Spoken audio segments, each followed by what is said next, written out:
how important is Russia for India?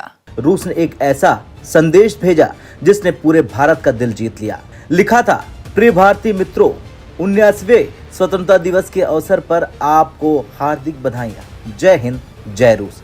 India और Russia के दोस्ती के क्या ही कहने। You know, for Putin, Modi is a very important partner economically as well. तो क्या पड़ा था यूएई को कि वो पाकिस्तान का झंडा जो है वो लहराते। आज हमारे दिल जख्मी है, आज हमें दुख है कि पाकिस्तान का झंडा वहीं नहीं लहराया गया। इंडिया के झंडे वहां लहराए जाएंगे तो पाकिस्तान के बड़े बड़े जर्नैल जो हैं उनके लिए डूब मरने का मकाम होगा कि तो हम ये जंग हार चुके। फिर हम कौन सी धमकी लगाएंगे, ये सोचना पड़ेगा है। धमकी लगाने वालों को फिर ये सोचना पड़ेगा अब क्या करें, अब कोई नया तरीका अपनाना पड़ेगा, क्योंकि ये तो न्यूक्लियर भी नहीं मान रहे। अरब दुनिया ने पाकिस्तानी ये जो गुंडे हैं ना उनके मुंह पे चपेट मारी है कि तुम्हारी ये हैसियत है, तुम आजाद नहीं हो, तुम गुलाम हो, तुम अमेरिका के भी गुलाम हो, तुमने पाकिस्तानी कौम को गुलाम रखा हुआ है। आजाद कौमों के झंडे जो हैं वो उनकी आजादी के दिन जो है बुर्ज खलीफा पे लहराए जाते हैं। ये तो कह रहे हैं कर लो जो करना है, अब हम नहीं तुम्हारी धमकी में आते।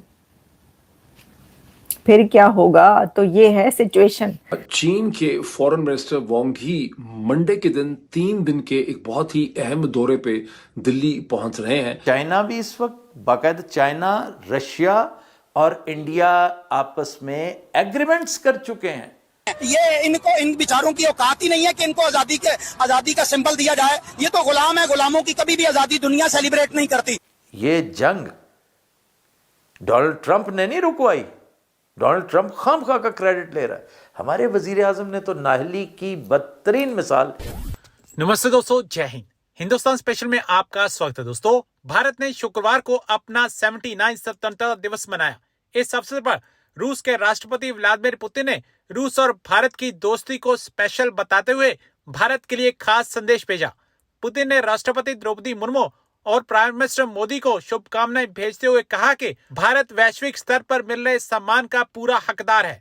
व्लादिमीर पुतिन ने भारत की राष्ट्रपति द्रौपदी मुर्मू और प्राइम मिनिस्टर नरेंद्र मोदी को स्वतंत्रता दिवस पर शुभकामनाएं भेजी। अपने संदेश में पुतिन ने भारत की उपलब्धियों पर जोर डालते हुए कहा, भारत ने सामाजिक, आर्थिक, वैज्ञानिक, तकनीकी और अन्य क्षेत्रों में बड़ी सफलताएं हासिल की हैं। भारत को वैश्विक मंच पर जो सम्मान मिल रहा है वह उसका हकदार है। एक अन्य पोस्ट में राजदूत डेनिस अलीपोव ने भी 79 इंडिपेंडेंस डे की शुभकामनाएं दी। एक्स पर एक पोस्ट में राजदूत अलीपोव ने लिखा, प्रिय भारतीय मित्रों, 79 इंडिपेंडेंस डे के अवसर पर हार्दिक बधाई। जय हिंद, जय रूस। अरब दुनिया ने पाकिस्तानी ये जो गुंडे हैं ना उनके मुंह पे चपेट मारी है कि तुम्हारी ये हैसियत है, तुम आजाद नहीं हो, तुम गुलाम हो, तुम अमेरिका के भी गुलाम हो, तुमने पाकिस्तानी कौम को गुलाम रखा हुआ है। आजाद कौमों के झंडे जो हैं वो उनकी आजादी के दिन जो है बुर्ज खलीफा पे लहराए जाते हैं। ये इनको, इन बिचारों की औकात ही नहीं है कि इनको आजादी का सिंबल दिया जाए। ये तो गुलाम है, गुलामों की कभी भी आजादी दुनिया सेलिब्रेट नहीं करती। तो क्या पड़ा था यूएई को कि वो पाकिस्तान का झंडा जो है वो लहराते। आज हमारे दिल जख्मी है, आज हमें दुख है कि पाकिस्तान का झंडा वहीं नहीं लहराया गया। इंडिया के झंडे वहां लहराए जाएंगे तो पाकिस्तान के बड़े बड़े जर्नैल जो हैं उनके लिए डूब मरने का मकाम होगा कि तो हम ये जंग हार चुके। लेकिन 2 डेवलपमेंट्स इंडिया के हवाले से ज़हन में रखिए कि चीन के फॉरेन मिनिस्टर वांग ही मंडे के दिन 3 दिन के एक बहुत ही अहम दौरे पे दिल्ली पहुंच रहे हैं। और वो जो अब से 1 साल पहले डायलॉग शुरू हुआ था, 2020 का जो गलवान का कॉन्फ्लिक्ट था, उसमें बॉर्डर सेटलमेंट करने के लिए, जिसपे हिंदुस्तान और चीन आपस में खासी पेशरफ्त कर चुके हैं। तवक्को ये है कि अब इसकी एक तरह से फाइनलाइजेशन होगी। ये फाइनलाइजेशन इसलिए ज़रूरी है कि इसी महीने के आखिर में हिंदुस्तान के प्राइम मिनिस्टर जनाब नरेंद्र मोदी जो हैं वो 2018 के बाद पहली दफ़ा 7 बरस के बाद चीन जा रहे हैं, जहां पर चीन के प्रेसिडेंट शी जिनपिंग के साथ प्रेसिडेंट शी के साथ उनकी मुलाकात होगी। ये एससीओ का समिट है और इससे पहले ये जो नॉर्थ्स हैं इनको सेटल करने की कोशिश है वो की जा रही है। ये एक बड़ी खास बात जो मैंने आपको, उन्होंने कहा जी अब जो न्यूक्लियर की धमकियां है ना उसमें हम नहीं आने वाले। तुसी जो करना है कर लो, जो कहना है कह लो। न्यूक्लियर बार बार जो है धमकी लगा देता है पाकिस्तान की, जी हम न्यूक्लियर इस्तेमाल करेंगे, हम जो है वो एटमी धमाका कर देंगे। अभी देखें कुछ दिन पहले जो धमकी है कि जी आधी दुनिया को साथ लेकर जाएंगे अगर कुछ हुआ और बका की जंग का मसला हुआ या ये हुआ तो हम तो जो है वो हम तकरीबन जो आधी दुनिया उसको साथ लेकर ही वो मतलब मार कर ही मरेंगे। तो वो कह रहे हैं कि नहीं, आप आधी दुनिया गए या पूरी दुनिया गए, अब इन बातों में हम आने वाले नहीं हैं।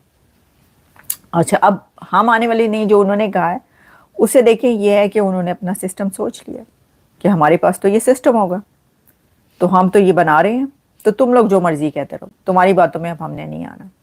تو اب جو ہے یہ اگر بھارت پاکستان کی نیوکلیئر کی دھمکی میں بھی نہ آیا, کیونکہ دیکھیں پاکستان کے پاس تو نیوکلیئر کی دھمکی ہے نا, وہ ہمیشہ سے پاؤ پاؤ بھر کے بم جو ہے چلانے کی بات کی جاتی ہے, اور ابھی بھی جو ہے وہ یہ کہا جا رہا ہے کہ ہم یہ چلا دیں گے. لیکن اس میں ایک اور بات ہے, اس میں ایک اور بات جو کی گئی, پہلے تو جی آدھی دنیا کو ساتھ لے کر جانا تھا, لیکن اب یہ کہا گیا کہ جی دہلی جو ہے نا اس کے اوپر چلانا ہے, اور دہلی کے اوپر خاص طور پر جو ریفائنری ہے امبانی کی اس کو بھی نشانہ بنانا ہے, اور یعنی اکانومی کے جتنے ان کے زیادہ بڑے گڑھ ہیں ان کو بنانا ہے. تو بات یہ ہے کہ اب اگر انڈیا نیوکلیئر دھمکی میں بھی نہ آیا پاکستان کی, تو پھر کون سی دھمکی ہوگی, میں یہ سوچ رہی ہوں.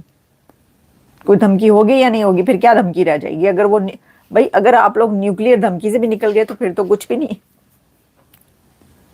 پھر ہم کون سی دھمکی لگائیں گے, یہ سوچنا پڑے گا. دھمکی لگانے والوں کو پھر یہ سوچنا پڑے گا اب کیا کریں, اب کوئی نیا طریقہ اپنانا پڑے گا, کیونکہ یہ تو نیوکلیئر بھی نہیں مان رہے, یہ تو کہہ رہے ہیں کر لو جو کرنا ہے, اب ہم نہیں تمہاری دھمکی میں آتے. پھر کیا ہوگا؟ تو یہ ہے سچویشن. اب آپ کو جو ہے کچھ اور طریقہ ڈھونڈنا پڑے گا ان کو ڈرانے کے لیے. وہ نہیں ڈر دے پائے, وہ کہہ رہے ہیں ہائے ہم ڈر گئے, ہم ڈر گئے. اب وہ یہ کہہ رہے ہیں ہم ڈر گئے, مطلب اس طرح کہہ رہے ہیں کہ کر لو جو کرنا ہے.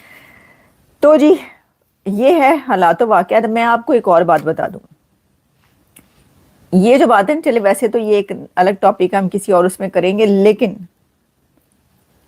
مودی صاحب جو ہے نا یہ سدرشن چکر اناؤنس کر کے اور اس کو جو ہے نا بنا کے, ویسے تو یہ 2035 میں کہا جا رہا ہے 2035 تک ان کا کمپلیٹ ہوگا, لیکن مودی صاحب اس سے پہلے ہی خیر بات کہہ دیں گے, وہ ٹاٹا بائی بائی کر دیں گے. وہ کہیں گے میں نے جتنا کرنا تھا کام کر دیا, اب آگے آنے والے جو انہوں نے اس کو بڑھانا ہے. جہاں تک مجھے لگ رہا ہے, اب آپ دیکھ لیجیے گا یہ ہونے والا ہے. یہ والی اپنی ٹرم کمپلیٹ کرنے کے بعد اگر انہوں نے کمپلیٹ کرنے کی ٹھان لی, اگر کمپلیٹ کرنے کا انہوں نے سوچا ہاں جی ٹھیک ہے میں کمپلیٹ کرتا ہوں اس کو, تو اس کے بعد جو وہ کہیں گے اب یہ ساتھیوں یہ وطن تمہارے حوالے ساتھیوں, وہی والا گانا. تو پھر جو آگے آئے گا اس کو دیکھنا ہوگا. تو اب یہ ہے کہ اب مسئلے پہ بیٹھ جائیں اور آپ یہ کہیں کہ آگے آنے والا جو ہے نا وہ ذرا ہاتھ تھولا رکھے. تو جی یہ حالات و واقعات آپ کے سامنے ہم نے پیش کر دیا. چائنا بھی اس وقت باقاعدہ, چائنا رشیا اور انڈیا آپس میں ایگریمنٹس کر چکے ہیں. 5 سال سے پینڈنگ پڑا تھا وہ ایگریمنٹ, وہ ہو گیا thanks to our diplomats. And diplomats یہی ہیں, یہ ہمارے کریئر ڈپلومیٹس کی بات نہیں ہو رہی. انڈیا کے معاملہ, چائنا رشیا, یہ ڈپلومیسی جو ہے ہو رہی ہے نا, وہ یہی کرتے ہیں. یہی ہمارے جو اس وقت مدار المہام ہے, اس وقت کیا شروع سے ہمیشہ سے وہی چلتے آ رہے ہیں. یہ میں اس لیے کہہ رہا ہوں کہ اب یہ نہیں ہو سکے گا کہ آپ اپنے فیلیئرز کو کسی گنڈا پور کے سر پہ ڈال دیں.